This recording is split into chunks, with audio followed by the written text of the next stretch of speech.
Ya, halo, jumpa kembali dalam Insight. Topik kita malam ini berkaitan dengan Hari Sadar Autisme Sedunia. Nah, autisme bagi sebagian kalangan itu kerap dianggap sebagai suatu penyakit.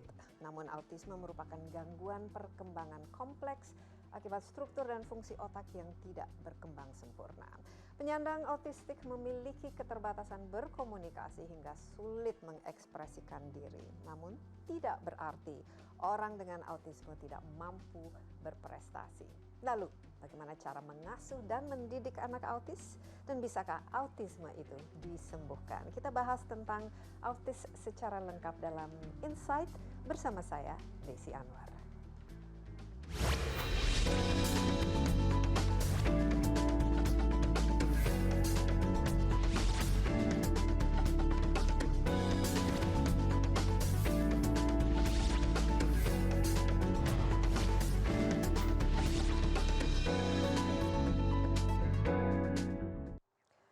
Autisme atau gangguan perkembangan anak dalam komunikasi, interaksi, dan sosialisasi pada usia di bawah 3 tahun itu bukan jalan buntu. Salah satu buktinya adalah Dr. Stephen Shaw, seorang penyandang autistik sekaligus peraih doktoral di bidang pendidikan. Terlalu fokus pada detail. Itulah salah satu sifat penyandang autistik menurut Profesor Stephen Shaw. Stephen Shaw yang meraih doktoral dalam bidang pendidikan ini adalah seorang dengan autisme. Ia didiagnosis autisme kuat sewaktu kecil. Ia bahkan tidak bisa berbicara hingga usia 4 tahun. Masa-masa awal sekolah cukup memberatkan baginya, karena ia sering kali kesulitan berkomunikasi. Namun, orang tua Stephen tidak menyerah. Mereka tidak fokus pada kekurangan Stephen dan justru memicu segala kekuatan dan bakat lain yang dimilikinya. I am extremely grateful for what my parents did for me as a child. If it is only because of what my parents did for me that I am where I am today. Di Indonesia saat ini belum ada data pasti jumlah penyandang autistik. Namun, di Amerika, tempat asal Stephen, 1 dari 86 anak termasuk dalam spektrum autistik.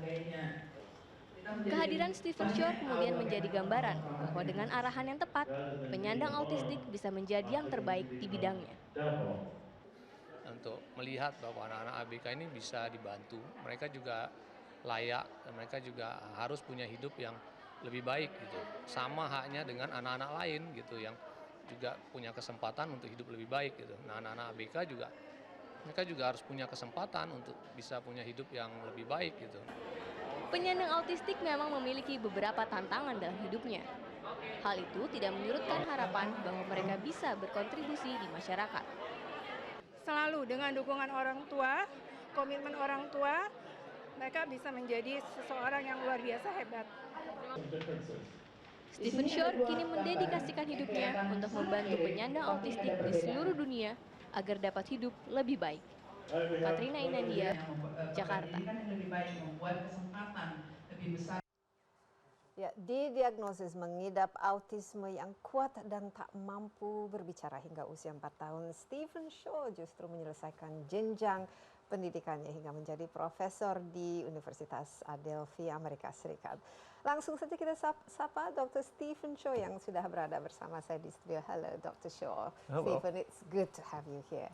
It's a pleasure to be here. Jakarta. And I hear it's your first time in Jakarta. Yes, it is. This is the 41st country I have presented on autism in. So, 41st country and Jakarta is one of the It's the cities 41st, that, yes. The 41st, oh my Yes. goodness. Yes. And how long are you in Jakarta for? Oh, only for 36 hours for this trip. Oh, way too short. Oh, very short, Yeah. but it means that I have to come back. Okay, tell us about the presentation.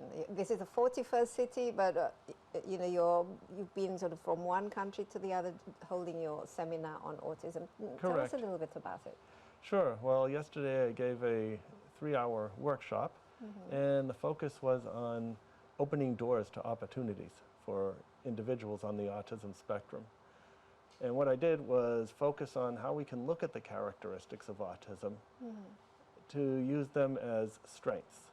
Because so often we look at autism with what I call a deficit model. We so often talk about deficit, disorder, and disability. And while there are significant challenges to having autism, and if there weren't, we wouldn't be here trying to figure it out, we also have to be aware of the often significant strengths people with autism can bring to the community. Okay, can you tell us a little bit more about the characteristics? Oh, sure. So in autism, for example, we find differences in communication. Some of us on the autism spectrum may have great difficulty speaking and may need to find different ways to communicate, such as using pictures or sign language. But it can go all the way to the other end as well, where some of us are very verbal and we may be able to communicate better than the average. Like you yourself, you're very articulate, you're very verbal, and I mean, you're a man of science, you're a professor, you're an author, you are, I mean, basically you're very highly educated, and yet you also are diagnosed with autism. Could you tell me a little bit more specific about your type of the autism that you yourself suffer from? Well, sure. After 18 months of typical development, I was struck with what I call the autism bomb, otherwise known as regressive autism. So at 18 months, I lost functional communication, had meltdowns, withdrew from the environment, and in brief, I became a very severely affected child on the autism spectrum. There was so little known about autism in those days that it took my parents a full year to find a place for diagnosis. And when they did, I was then 2.5, and the doctors said they had never seen a child who was so sick. But the doctors recommended institutionalization. In those days, the diagnosis of autism was tantamount to a life sentence in an institution. Fortunately, my parents, like we see so many parents today, they advocated on my behalf and convinced the school to take me in about a year. And it was during that year my parents implemented what we would today refer to as being an intensive home-based early intervention program, emphasizing music, movement, sensory integration, narration, and imitation. So what was your education then like? I mean, were you in a class with other children, or were you homeschooled, or I mean, what sort of education did you actually receive? Well, at that point, between 2.5 and 4 or so, today we would call it a homeschooling. And there was a lot of music, there was movements. My parents would sing to me, we'd move to music. My parents would engage in narration, which means running commentary on the activities of what I did. And with all the work that my parents did, speech began to return at age 4. Age 4, so you started Yes. talking at age 4. I started talking again. So at 18 months, I was as verbal as any 18 month. So you were already babbling when you were 18 months, and then you lost it. And then That's right, and that's regressive autism, and about half of us on the autism spectrum have regressive autism. Oh.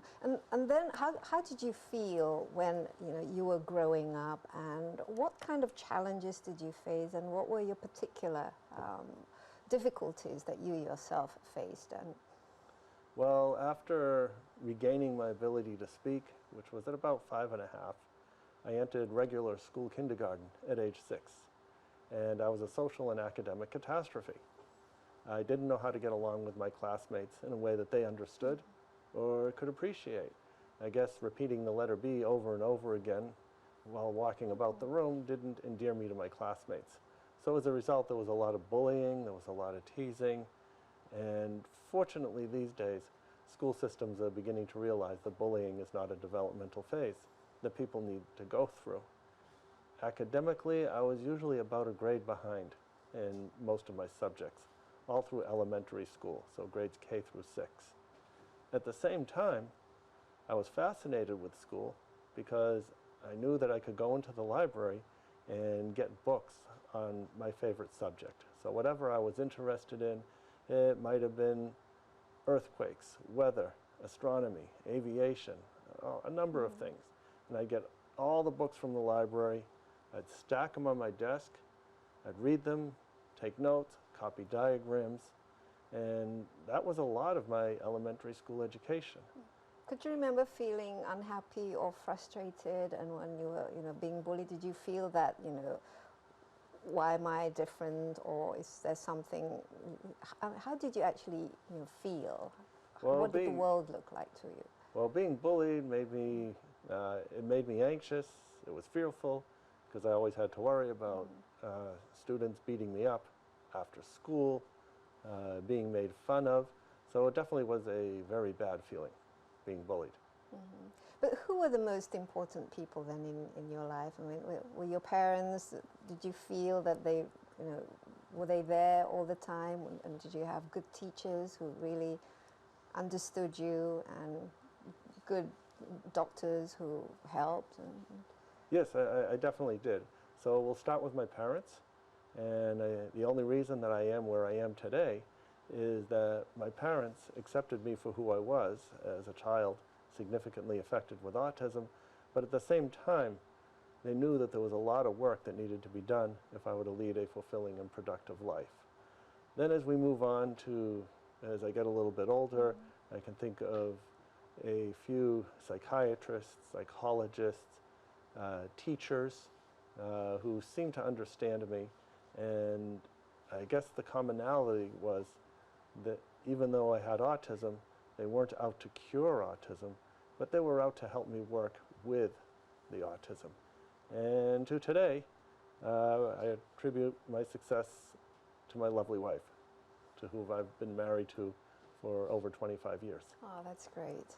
And you are visiting countries all over the world and giving seminars, and well, I mean, it's great to see that you are such a good influence, and also, opening doors. I mean, what exactly does it mean? What is the main message of the seminars and presentations that you give? The main message is that we need to look at the characteristics of autism. We need to reframe how we look at them from a deficit model, and say, instead of saying the person has a deficit in communication and social interaction, for example, let us say the characteristics of their communication, which might be very literally minded or database minded, for example, and the type of socialization they have, and let's use those skills and use those characteristics, for example, for employment that society may be in need,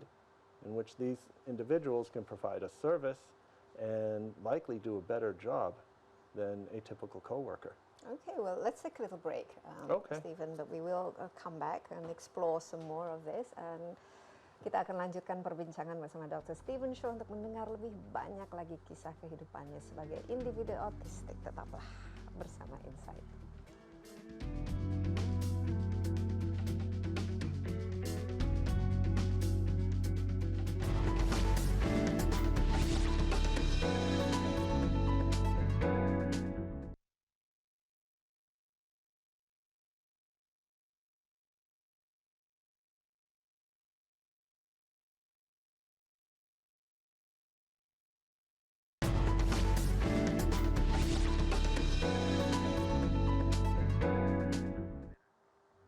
Masih dalam Insight, meski menyandang autis, kedua orang tua Stephen tidak memasukkannya ke sekolah khusus.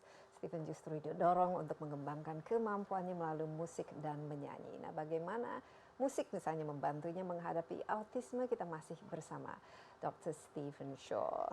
Stephen, you mentioned that part of your education is through music. So, right. How did music help, and are you still very much into music? Music has helped me a lot. It continues to help me a lot, and I remain very much involved in music.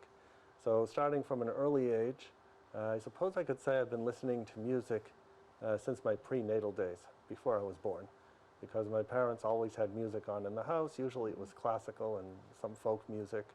And then when I got struck with the autism bomb, music played a large role in my life, or our life, as my parents and we would move to music, sing to music, and do things to music. My first instrument was the piano. I started lessons at age 6, and I think the best thing I learned from those lessons at age 6 was how not to teach somebody with autism how to play the piano. Okay. Is there a special way that you should teach the children with autism to play the piano? I believe there is. And I believe the method has to focus on experience, or the experiential. So working with music, engaging the child in activities and fun activities, where perhaps at the beginning the act of reading and making music is secondary, and to the child's point of view, we're just having fun cutting and drawing and pasting and moving things around and matching things up. So with music, music really helped in middle and high school, because in middle school I joined the band. Oh, okay. And now I had a structured activity in which to mediate my interactions with others. And you enjoyed that? I enjoyed it a lot. And music became so interesting to me that I got it into my head that I needed to learn how to play all the instruments. And I would spend hours in the instrument closet taking apart instruments, putting them back together again, figuring out how they work, buying introductory books, lesson books on these instruments, and teaching myself how to play them. So I got about maybe 12 to 14 instruments down. Wow. Then as I continued on, I studied music at the college level. I got a bachelor's and a master's in music education and did all the coursework for a doctoral degree in music education. But then autism started becoming really interesting to me. I defected over to the School of Education and ended up with a doctorate in special education. Okay, so yeah, tell me about that journey of you becoming a doctor in autism and the challenges to get there, to becoming an academic and then to finally become a professor. I mean, even a lot of non-autistic people don't reach that kind of high standard of education. What was your journey like, and why were you motivated to do education and be an educator? Well, I've always been interested in teaching, and with my interest in music, I felt like I could put the two together and become a music teacher, probably a music teacher in a public school. As things continued on, I ended up as a professor of music at a college in the Boston area, and that was very enjoyable, and I did that for about 5 years. However, I began to get more interested in autism. Mainly because I realized that whereas previous to that time, I thought being on the autism spectrum was something of the past. And if somebody had asked me, "Are you autistic?" I would have said, "Well, yeah, I guess I was when I was a child, but that's all done now." But you don't feel you're autistic anymore? Basically. Well, I do. You do? Because I was encountering some challenges at the end of my doctoral degree in music that related to some comprehensive exams. And that made me wonder, is this autism thing still there? Do I still have it? Is it still affecting me? So I went and got myself a neuropsychological exam and found indeed the autism was still there, and it was affecting me in some subtle and not so subtle ways. Such as? In terms of processing music that was relatively less structured than perhaps Baroque music or music of the classical era. And in doing that, and that explained to me why all through my career, and you might say time as a student in higher education and in music in particular, why was it so difficult for me to analyze music of the Romantic era? And I found the reason why is that music of the Romantic era is slightly less structured than classical and Baroque. And it was this relative lessening of the structure that confused me as I was trying to analyze the music. Okay, well, that's amazing, though, Stephen, the fact that you are using yourself as a subject for analysis in order to understand about you yourself and how you function. Now, do you find that, since you're a child and obvious now, that the world, the medical profession, or people in general understand more about autism, what it is exactly, and the kind of treatment and education that people with autism should receive? It's there, an improvement in that area? Well, I think we're in a very exciting period of time. We're in a period of time where more and more people, organizations, companies, and entire countries are becoming more aware of what autism is. And with this greater awareness comes research, comes knowledge, comes acceptance of people on the autism spectrum. And acceptance doesn't mean you have autism and we're just going to leave it alone. It means understanding that a person has autism and understanding how to work with the autism. And as we continue to work towards acceptance, the next level, which I'm beginning to see in a number of places around the world, is appreciation. And that's appreciating people with autism for whom they are and for the strengths and contributions they can give to society. And I'm seeing examples in companies such as Microsoft or SAP. And both of these companies have vowed to hire 1% of their workforce of people on the autism spectrum because they recognize that many of us on the autism spectrum have significantly high-level IT skills. However, it's also important to realize that there's great diversity in autism, and not all of us are IT geeks, but we have skills in other areas, and that people are paying more attention to that as well. Yeah, and do you still see people, regard autism, and you mentioned the deficit, as a sort of something they're afraid of? It's a disease, it's an illness, it's something that needs to be fixed or cured, and is that something of a challenge when you're diagnosed with autism? That remains a challenge. Remains a challenge in a number of places, and I think you described it very well. It's a lack of knowledge. People are afraid of what they don't know. A parent has a child who suddenly becomes non-communicative, doesn't want to be held, screams in pain when they try to give them a hug. And of course the parent is going to want to do anything they can, anything possible, to help that child. And for many people that comes out as the word cure and elimination. But I think what we're all looking for and what we all can agree on, parents, autism organizations, and everybody else involved in autism, is that we want to reduce suffering of people with autism and at the same time promote fulfilling and productive lives. Mm-hmm. Can people with autism really lead fulfilled, independent, productive lives? I mean, well, obviously you're an example of that, but in general, I mean. Well, I believe we can lead fulfilling and productive lives, and what we need to do is we need to find a way to maximize the potential of everybody on the autism spectrum. And just like autism is a spectrum, potential is a spectrum, and the way I see it is that if the person with autism is living a life that's productive and fulfilling, then they're successful, whatever that may be. And for the last few years, you've been traveling all over the world and enlightening people about autism and so on. Do you feel that you're making a difference? Do you feel that people are listening, and do you have feedback about what they say and think about your presentation in your seminar? Yeah, I do feel like I'm making a difference. I feel that I'm helping people understand more about what autism is and helping people reframe the characteristics of autism from a deficit-based model to an abilities-based model.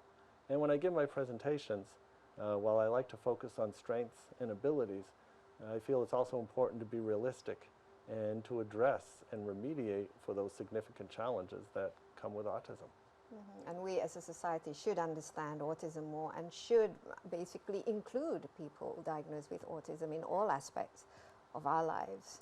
Right, and the key is to find ways to meaningfully include people on the autism spectrum. Okay, well, Dr. Stephen, it's such a pleasure having you here, and I hear you have to fly back to the United States, so you'll be doing more seminars. Is this something that you do on a regular basis? I do this do seminars on a regular basis. I probably speak at about 50 or 75 seminars a year. For example, I'll head down to New York, or back to New York. I'll teach my course at Adelphi University. The next day I'll drive down to Philadelphia and participate on an employment summit for people on the autism spectrum. There'll be a few other things to do, followed by a workshop at a school in Brooklyn, right outside of New York, at the end of the month. It sounds like you have a very, very busy schedule. Well, best of luck to you. Thank you. And thank you for joining us here My on pleasure. Insight. And I hope next time you can come back for a longer period so you can actually enjoy some of the sites here in Indonesia. I look at this trip as just an introduction to what I can explore. Oke, iya, dan sejauh mana individu autistik mampu bersosialisasi dan bisakah autisme disembuhkan? Kita akan bahas lengkapnya setelah informasi berikut ini. Tetaplah bersama Insight.